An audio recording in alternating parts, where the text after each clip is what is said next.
جب مجھے اپنے دل میں یاد کرتا میں بھی اسے اپنے دل میں یاد کرتا ہوں. جب میرا بندہ کسی محفل میں میرا ذکر کرتا ہے میں اس سے کہیں بہتر محفل میں اس کا ذکر کرتا ہوں. اللہ کی محفل تو ملائکہ اعلیٰ کی ہے، ملائکہ مقربین کی ہے. بہرحال اللہ کو تم اپنے دل میں مستحضر رکھو، اللہ تعالیٰ تمہیں بھی یاد رکھے گا. دوبارہ فرمایا احفظ اللہ تجدہ امامک تجاہک، اللہ کو یاد رکھو تو اپنے سامنے موجود پاؤ گے. جب چاہو دعا کرو تو احفظ اللہ تجدہ امامک یا تجاہک، اپنے سامنے موجود پاؤ گے. اذا سألت فاسأل اللہ، اب آ گیا وہ مرکزی مضمون. دیکھو جب مانگو اللہ سے مانگو، غیر اللہ کے سامنے ہاتھ دراز کرو ہی مت. ایک حدیث میں آتا یعنی حرام نہیں ہے، دنیاوی قواعد اصول قوانین کے تحت کسی سے مدد چاہنا، کوئی سوال کرنا حرام نہیں ہے. آپ سوال کریں، مدد لیں، اسی پر دنیا قائم ہے، ایک دوسرے کے ساتھ تعاون کے ساتھ. لیکن اونچا مقام کیا ہے؟ کسی سے سوال مت کرو سوائے اللہ. یہاں تک کہ جوتے باندھنے کا تسمہ تمہیں درکار ہے تو بھی کسی سے مت مانگو، اللہ سے مانگو. کیا پتہ اللہ کس کے دل میں ڈال دے اور وہ آ کے تمہیں تسمہ پیش کر دے. ہوتا ہے ایسا، مسافات ہوتا ہے. جو اللہ کے ساتھ لو لگا کر رکھنے والے ہیں ان کے تو ایسے واقعات ہوتے ہیں کہ دل میں ایک بات آئی اور اس کے بعد وہی بات جو ہے وہ کوئی شخص آ گیا اور اس نے وہ بات پوری کر دی. کیونکہ لوگوں کے دل جو ہے وہ تو اللہ کے دو انگلیوں کے مابین جو چاہتا پھر دیتا ہے. کیا پتہ اللہ کسی فرشتے کو انسانی شکل میں بھیج دے. آتا ہے فرشتہ، آتا ہے انسانی شکل میں، آپ کی تکلیف کو رفع کر دے، آپ کی ضرورت کو پورا کر دے. اسی سے مانگو، کسی اور سے مانگو. یہ ہے توحید کا لب لباب. یوں سمجھیے اسلام کی جڑ کیا ہے؟ ایمان.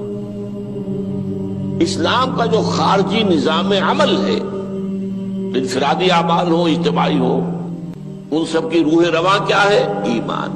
ٹھیک، ایک بات ہو گئی. ایمان کا خلاصہ لب لباب کیا ہے؟ ایمان باللہ. جیسے ایمان بالآخرہ بھی ہے، ایمان بالملائکہ ہے، ایمان بالانبیاء ہے، ایمان بالرسل ہے، ایمان بالکتب ہے، ایمان بالقلب ہے. لیکن اصل ایمان، اسی لیے ایمان مجمل میں آپ کو معلوم ہے کسی اور چیز کا ذکر نہیں. آمنت باللہ کما ہوا باسمائہ وصفاتہ وقبلت جمیع احکامہ اقرار باللسان وتصدیق بالقلب. یہ ایمان مجمل ہے. اجمالی طور پر ایمان اس کا نام ہے. ہاں مفصل تفصیلی طور پر آمنت باللہ وملائکتہ وکتبہ ورسلہ والیوم الآخر والقدر خیرہ وشرہ من اللہ تعالی. تو اسلام کی جڑ ایمان، اور اسلام کا سارا جو نظام عمل ہے، چاہے انفرادی اعمال ہو چاہے اجتماعی، ان سب کی روح رواں ایمان. اور ایمان کا خلاصہ ایمان باللہ. اور ایمان باللہ کا اصل حاصل وہ ہے جو اس حدیث میں آ رہا. اس کے دو ہیں تقاضے. عبادت صرف اسی کی، استعانت صرف اسی سے. اس لیے میں نے سورہ فاتحہ کا تذکرہ شروع میں کیا. یہ عبادت کا جوہر ہے، عبادت کا جو ہے یہ ایمان کا حاصل. عبادت صرف اس کی ہے اور استعانت صرف اس سے. استعانت ہی میں سوال بھی آ گیا، یہ بھی مدد ہے. آپ کسی سے کچھ مدد مالی چاہ رہے ہیں یا کوئی اور مدد چاہتے ہیں، کسی کام میں مدد چاہتے ہیں، جیسے میں نے کہا تھا کہ سفارش کرانا چاہتے ہیں، بھی مدد ہے. وَإِذَا اسْتَعَنْتَ فَاسْتَعِنْ بِاللَّهِ. اور جب مدد مانگو صرف اللہ سے مانگو. اور وہ سارے الفاظ یاد کر لیے: استدعاء، استعانت، استغاثہ. یہ جو غوث اعظم سے استغاثہ کیا جاتا ہے یہ تو شرک ہے. استغاثہ اللہ سے، دعائی اللہ کی. اس اعتبار سے استمداد، استعانت، استدعاء، استغاثہ یہ سب اللہ سے، صرف اللہ سے. عبادت صرف اللہ، ایاک نعبد، اور استعانت صرف اللہ سے. مانگو صرف اللہ سے، جب مدد طلب کرو صرف اللہ سے، اور جان لو اگر تمام لوگ جمع ہو کر تمہیں کوئی فائدہ پہنچانا چاہے نہیں پہنچا سکتے، الا بشیء قد کتب اللہ لک وان اجتمعوا علی ان یضروک بشیء لم یضروک الا بشیء قد کتب اللہ علیک، اگر سب مل کر چاہے تمہیں کوئی نقصان پہنچا دے نہیں پہنچا سکتے مگر وہی کچھ جو اللہ نے تمہارے لیے لکھ دیا۔ اب بتائیے خوف کی جڑ کٹ جائے گی کہ نہیں؟ یہ جو ایمان جو ہے یہ خوف اور حزن دونوں سے نجات دلانے والی بات ہے۔ جو حقیقی مومن ہے وہ اللہ کا ولی ہے، حقیقی مومن وہ اللہ کا ولی ہے۔ اور الا ان اولیاء اللہ لا خوف علیہم ولا هم يحزنون، یہ اولیاء اللہ کو علیحدہ مخلوق نہیں ہے، کوئی ان کے سر پہ سینگ نہیں ہوتے، انسان ہی ہوتے ہیں، لیکن حقیقی معنی میں مومن ان اعتبارات سے جو آج ہم پڑھ رہے ہیں ایمان اس درجے کا پہنچ گیا تو اللہ کا ولی ہے۔ ان لوگوں کے خوف کس بات کا ہوگا؟ کس سے خوف کروں؟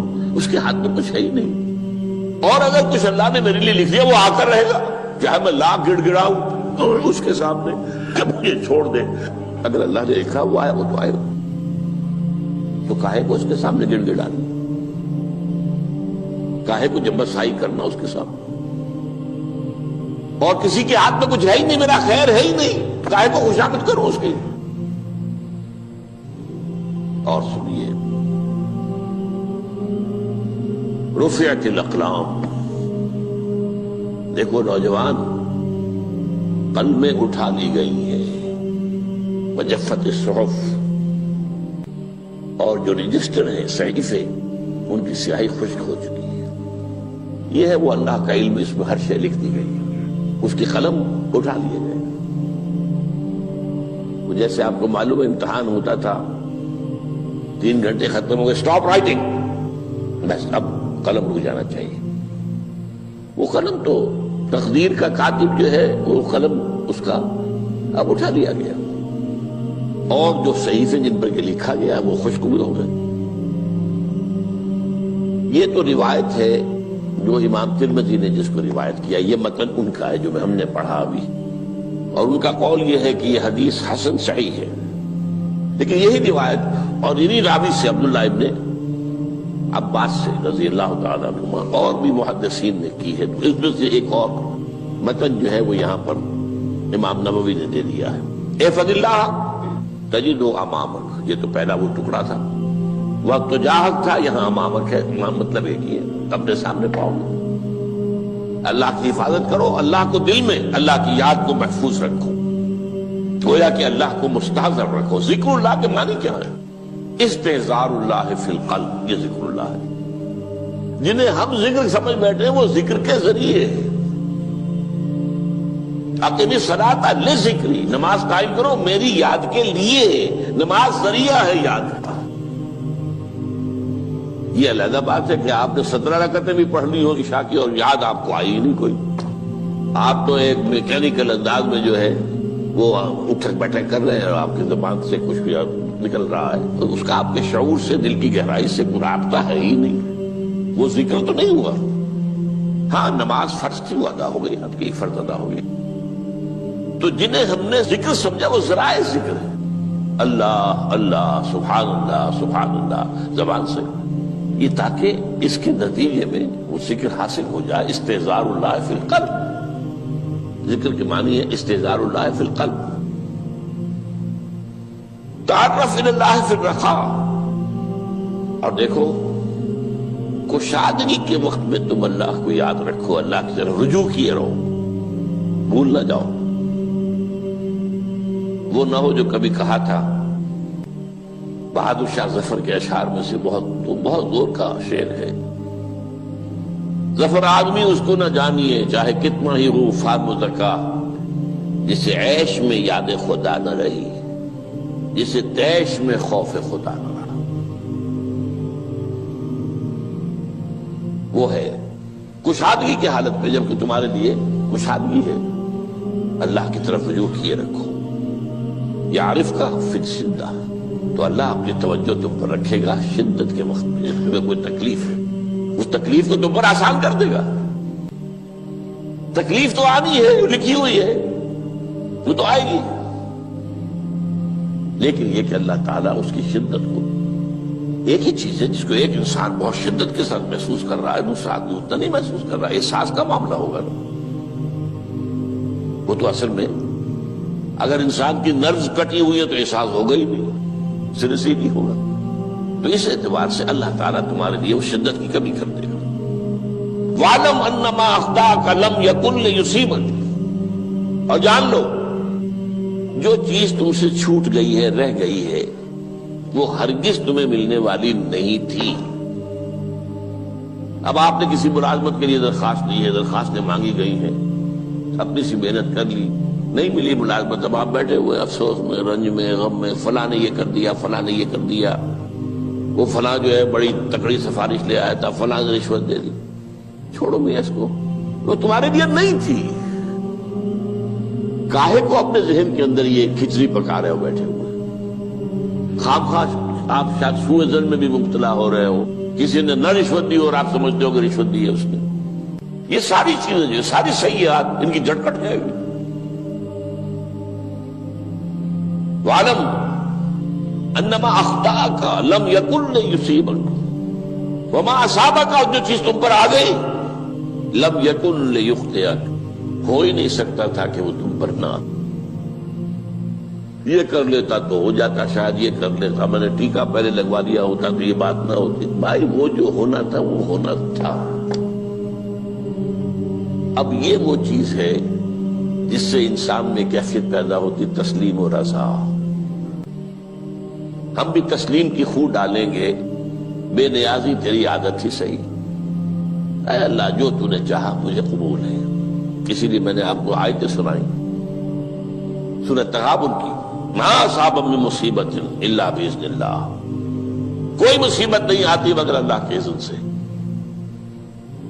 وَمَن یؤمن باللہ یہدی قلبہ، جو اللہ پر ایمان رکھتا ہو اللہ اس کے دل کو ہدایت دے دیتا ہے۔ ہدایت کس بات کی؟ تسلیم و رضا۔ سر دوستاں سلامت کہ تو خنجر آزمائی، نہ شبد نصیب دشمن کے شبد ہلاکت دے گا۔ اے اللہ تیری طرف سے ہے، مجھے قبول ہے، اور بظاہر مجھے تکلیف ہو رہی ہے لیکن یقیناً اس میں میرا کوئی خیر ہے۔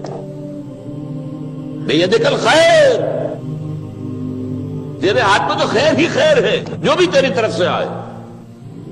سر تسلیم خم ہے جو مزاج یاد میں آئے۔ اور یہ مضمون جو ہے زیادہ بڑے پیمانے پر سورہ حدید میں آیا ہے۔ ما اصاب من مصیبت فی الارض ولا فی انفسکم الا فی کتاب من قبل ان نبرأها، کوئی مصیبت نہیں آتی نہ تمہاری جانوں میں نہ زمین میں، زمین میں زلزلہ آ جانا، سیلاب آ جانا، کچھ اور زمین کا دھنس جانا، یا یہ ہے کہ تمہاری جانوں میں کوئی بخار ہو گیا، کوئی اور تکلیف ہو گئی، اچانک معلوم ہوا کہ انسان کو کینسر ہے اور کینسر بھی اب 3rd سٹیج کو پہنچ چکا ہے، لیکن جو بھی آیا ہے وہ اللہ کے علم کی کتاب میں پہلے سے لکھا ہوا ہے۔ فی کتاب من قبل ان نبرأها، یہ کتاب میں درج ہے اس سے پہلے کہ ہم اسے ظاہر کریں۔ اس کا نتیجہ کیا نکلنا چاہیے؟ لیکن لا تأسوا علی ما فاتکم ولا تفرحوا بما آتاکم، افسوس نہ کیا کرو جو تم سے جاتا رہے، چھوٹ جائے، کوئی عزیز فوت ہو گیا، کوئی موقع ہاتھ سے نکل گیا، ارے بھائی میں چوک گیا، بڑا موقع تھا، اب اس پر افسوس کر رہے ہیں۔ نہیں، جو چیز دیکھیں لا تأسوا علی ما فاتک ولا تفرحوا بما آتاک، جو اللہ تمہیں دے دے اس پر اتراؤ مت۔